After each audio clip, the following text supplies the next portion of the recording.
Good morning! So today, dito ulit tayo sa kitchen namin ni Mima. And inutusan natin siyang mag-sterilize ng ating mga glass jars. So kung familiar kayo sa mga pasteurization method, tawag natin dito is yung HTST method. Sinasabi na higher temperature in shorter time. And then, yan, nag-start na siya mag-portion kung ano mang tawag sa product na to na na-invento natin.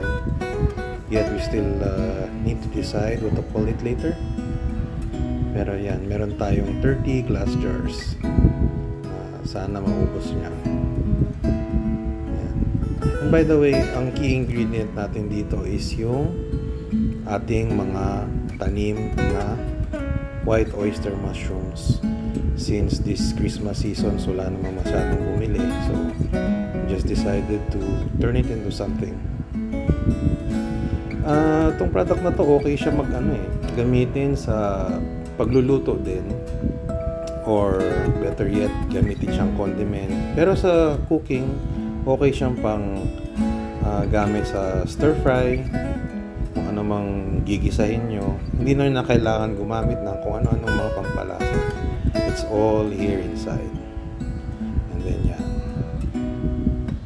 So ang gagawin namin ni Mima now is magsisil na kami ng mga glass jars.